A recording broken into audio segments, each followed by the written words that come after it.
Hola hermanos, ¿cómo están? Bienvenidos a un nuevo video de Entre Discos. Yo soy José.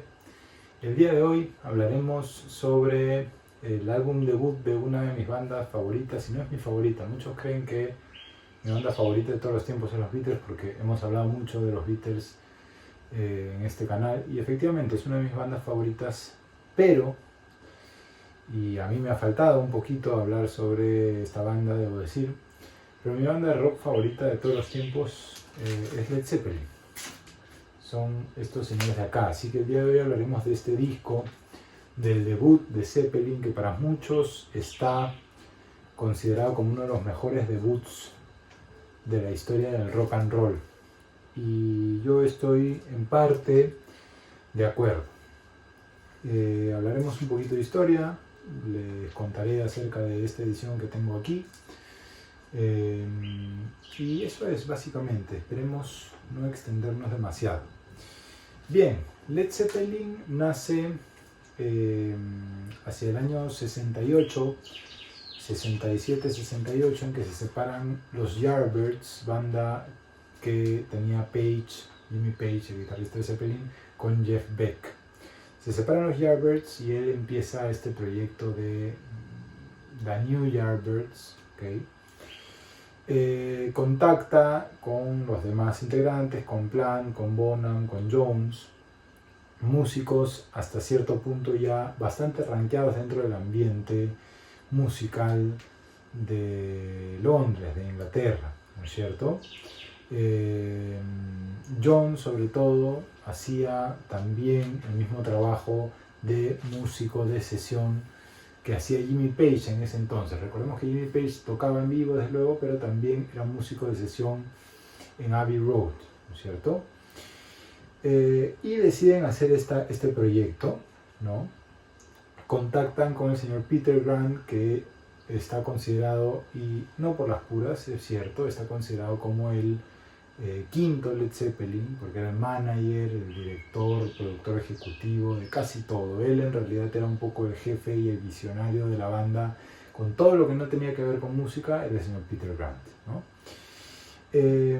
Y le dice: oye, voy a hacer esta banda, quiero que seas el manager, no sé qué. Bueno, él acepta, y este señor planifica estratégicamente a Led Zeppelin para que tenga éxito en los Estados Unidos, que quizás es una visión bastante diferente a muchas otras bandas. Siempre se ha sabido que tener éxito en los Estados Unidos te asegura tener éxito en el resto del mundo, ¿no?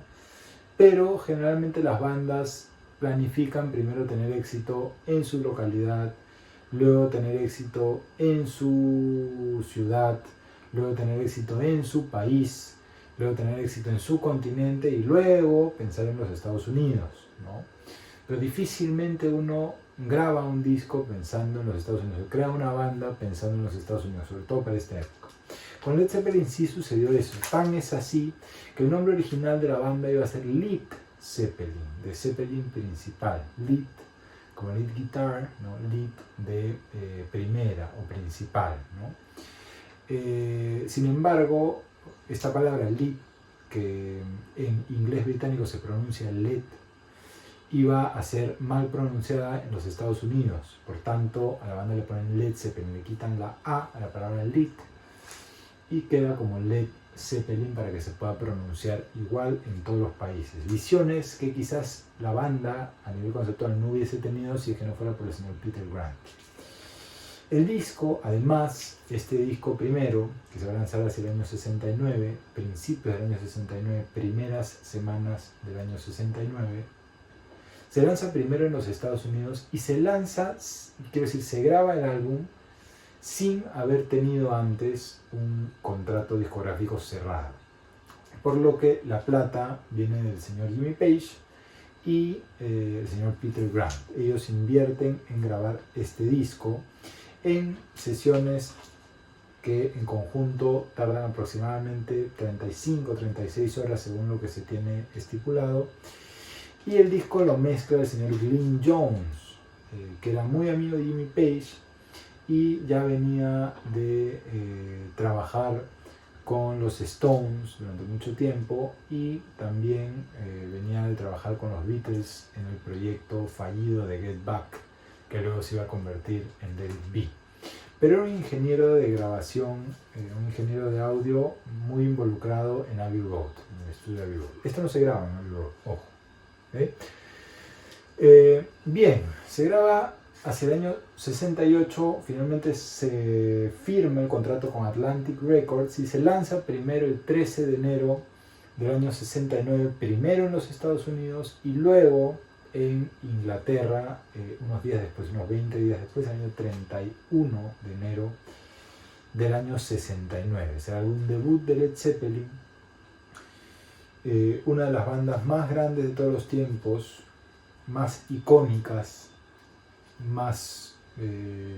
con más historia particular y oscura, se puede decir.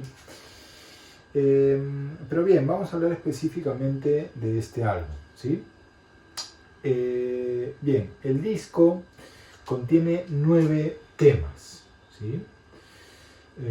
Como ya les dije, se graba en Londres, se caracteriza principalmente por toda la influencia psicodélica de la época. Recordemos, en el 68-69 ya estaba muy en la industria del rock, ya estaba muy de moda el virtuosismo a nivel guitarrístico, los efectos, las sustancias psicodélicas desde luego, y por tanto la música rock venía cargada de todo eso, ¿no?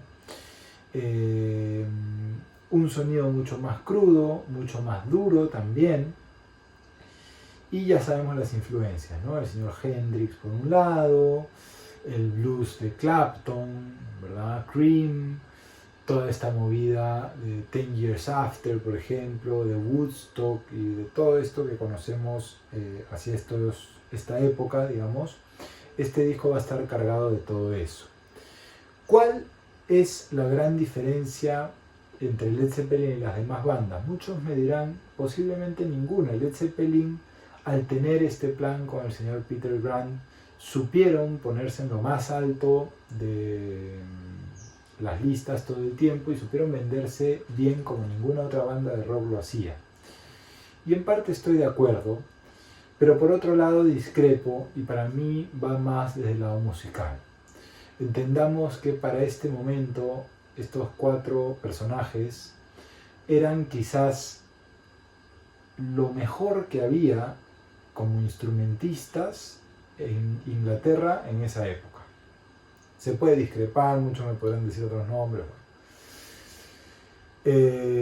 John Bonham es posiblemente el mejor baterista de rock de todos los tiempos. Algunos me dirán, no, pero Mike Portnoy, pero Neil Peart. Sí, los respetamos y los queremos mucho, pero no existiría nadie si no fuera por el señor John Bonham. Nadie tocaba como él y nadie tocará nunca como él, a nivel de todo, a nivel de sonido, de virtuosismo, de ideas, de exploración con otros sonidos, con otros patrones. Bueno, no me quiero detener en eso. Lo que cantaba Robert Plant, muchos dirán, no, pero Freddie Mercury. Yo lo quiero mucho, Freddie Mercury, lo admiro mucho, pero a mí el mejor cantante de rock de todos los tiempos es el señor Robert Plant. Y John Paul Jones, que muchas veces los bajistas pasan un poquito desapercibidos en algunas bandas y tal. Bueno, John Paul Jones no. John Paul Jones supo absorber mucho de lo que había hecho McCartney, de lo que había propuesto McCartney en ese primer periodo Beatle, con líneas de bajo muy melódicas, ¿no? Pero además con una ejecución perfecta, mucho más cargado de toda esta onda psicodélica, y era un músico extraordinario, superlativo, ¿no? O sea, tocaba todos los instrumentos, escribía, arreglaba. El tipo estaba a nivel musical metido, ¿no? Totalmente zambuido en la música. Y bueno, ¿qué podemos decir del señor Page, ¿no?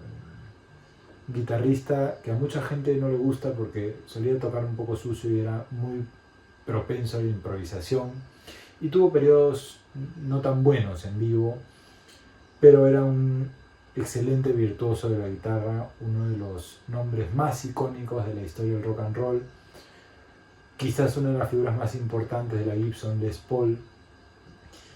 y el lado que mucha gente ignora durante mucho tiempo y que yo creo que se está reivindicando poco a poco es su lado como productor musical.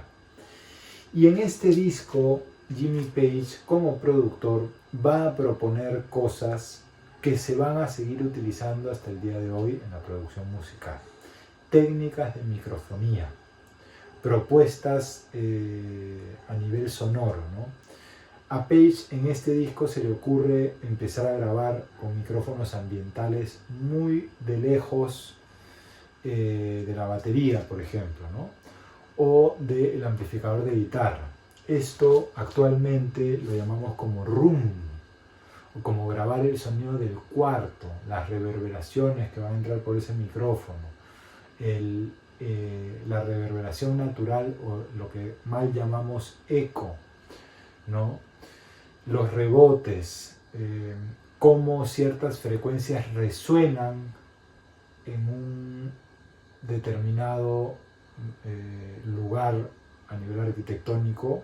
Cada cuarto, cada pared, cada habitación, cada piso va a resonar con ciertas frecuencias más que con otras, y eso solo se siente grabando el room o el espacio.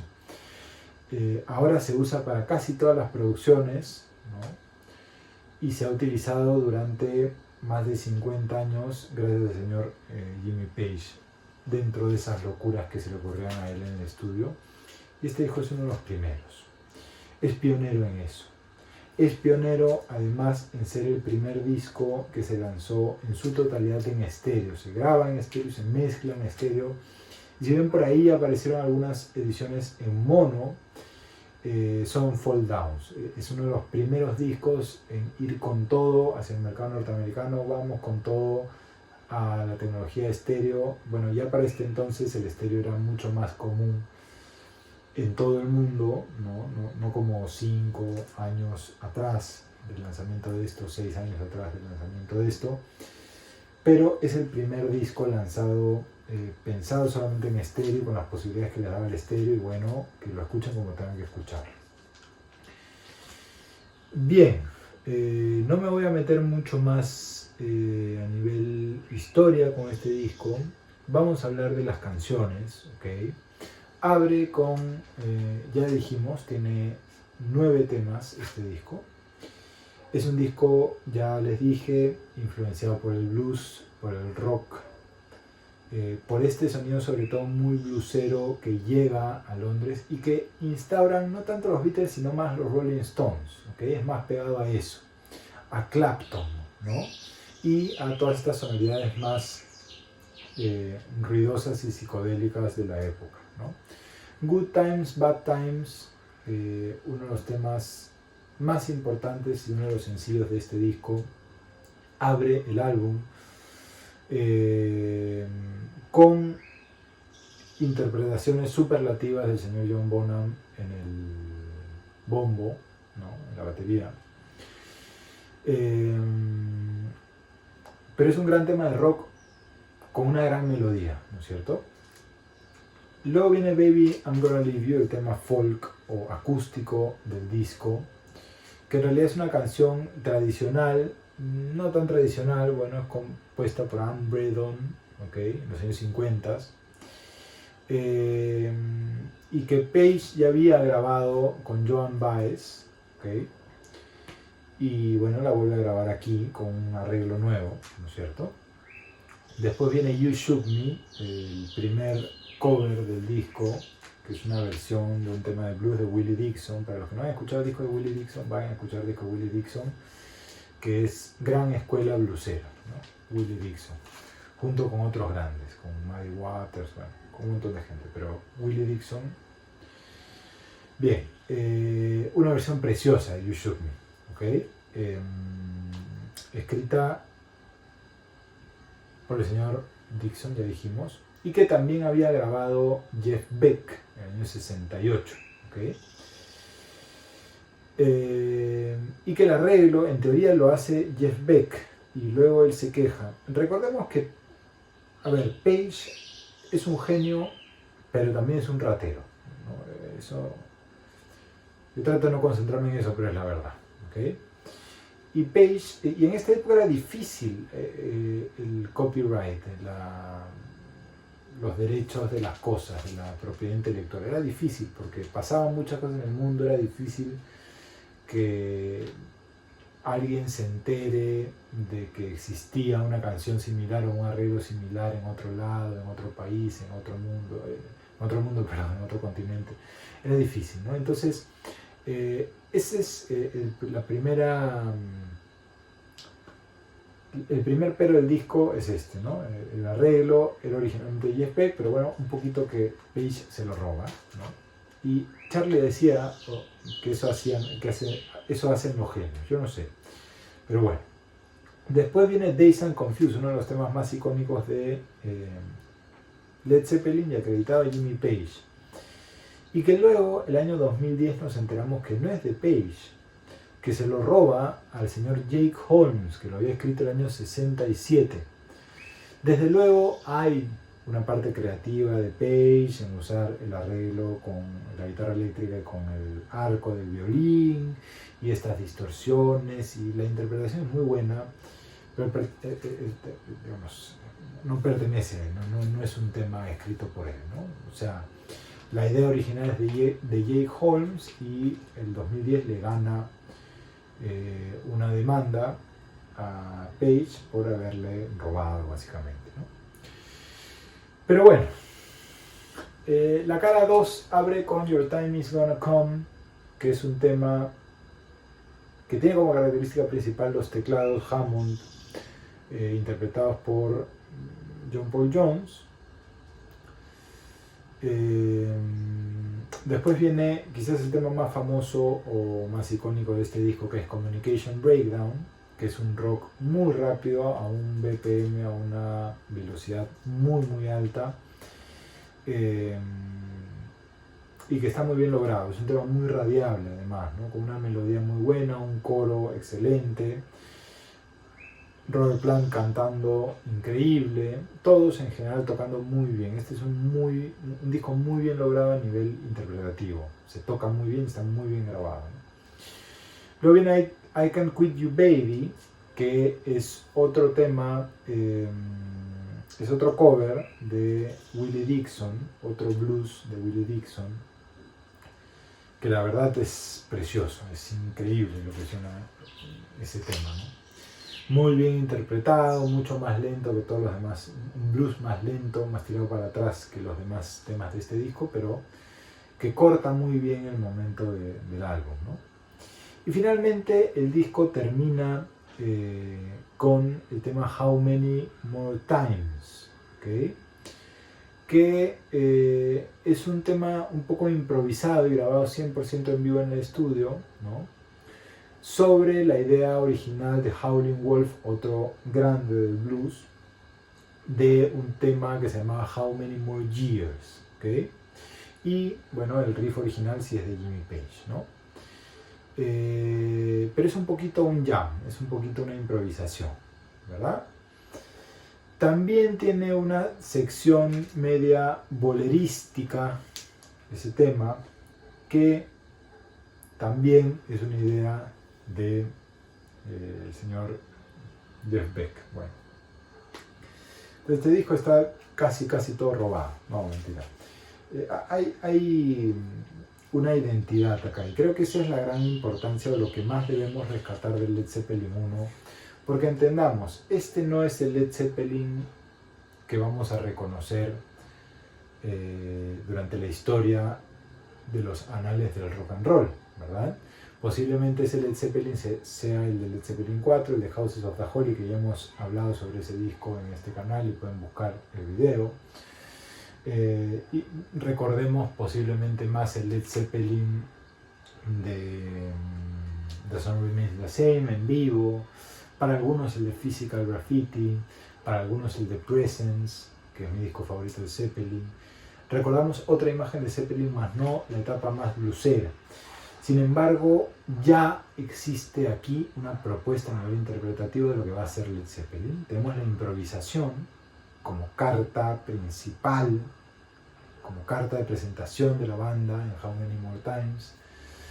Tenemos la psicodelia y estas secciones súper etéreas en el medio, interludios musicales muy raros, muy aéreos, muy particulares, como en Dazed and Confused. Tenemos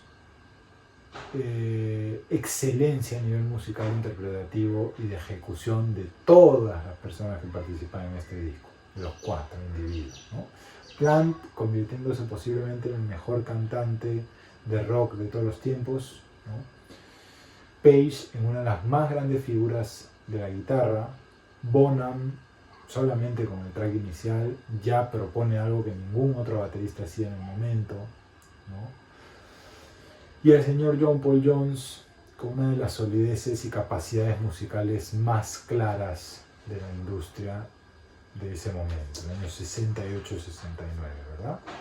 El disco se lanza en ese contexto con Atlantic Records como compañía discográfica y hay distintas ediciones, algunas ediciones que tienen este título de color celeste, las ediciones que tienen el título de color amarillo, ¿no? Las primeras ediciones me parece que inglesas tienen color celeste, bueno, no lo sé, la verdad que yo no me quita el sueño conseguir ediciones muy tempraneras de este disco. La edición que yo tengo es antigua, ¿okay? Les voy a enseñar. Tiene estos tapes que la verdad no son lo mejor, pero bueno, es una edición del año 77, ¿okay? Ahora, yo compré este disco a un amigo que hace muchos años, cuando el disco no me costó tanto, me costó en promedio de unos $30, que es lo que debería valer esta edición, es del año 77, repito, ¿no? Y yo creo que el empaque no pertenece al disco, ¿okay? Me parece que este empaque es un poco más antiguo, es un empaque de tipo tip-on, ¿okay? Sí, edición norteamericana, desde luego, pero además que está completo. Tiene esto de aquí, que es la propaganda, el sobre interno del sleeve de la propaganda de la época, de los años 60, ¿okay? Del catálogo de Atlantic, ¿sí? Solamente está el Led Zeppelin 1 acá, no hay ningún otro disco de Led Zeppelin, ¿okay? Dudo mucho que el reissue se haya hecho con esta propaganda, ¿no? Entonces yo creo que el empaque es mucho más antiguo, debe ser de los primeros prensajes, pero el disco no lo es y finalmente ya sabemos que lo que manda es el disco. El disco del año 77, ¿ok? Acá está. Está en muy buen estado, suena muy bien para los que quieran conseguirlo.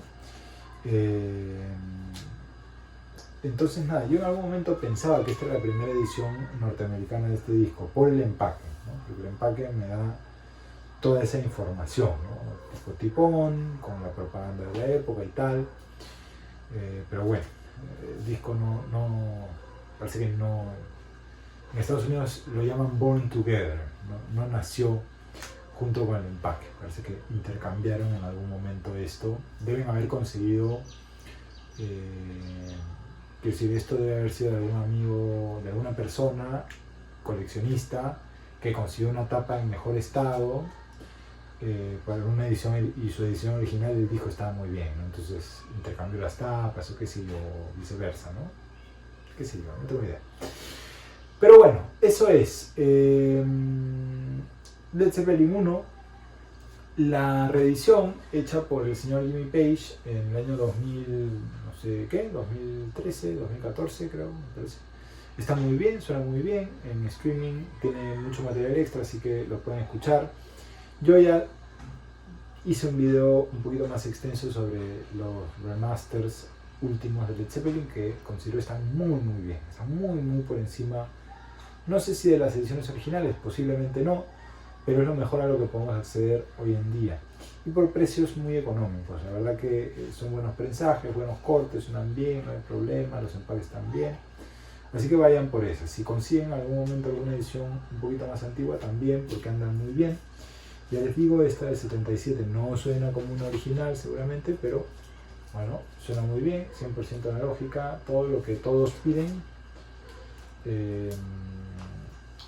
está, ¿no es cierto? Ahí está. Bien. Led Zeppelin 1, déjenme en los comentarios qué opinan de este disco, si les gusta tanto como a mí. cuál es su tema favorito y cuáles ediciones y experiencias tienen en base a este disco. También me gustaría leer. Les mando un abrazo muy grande, nos vemos en un próximo video, hasta la próxima.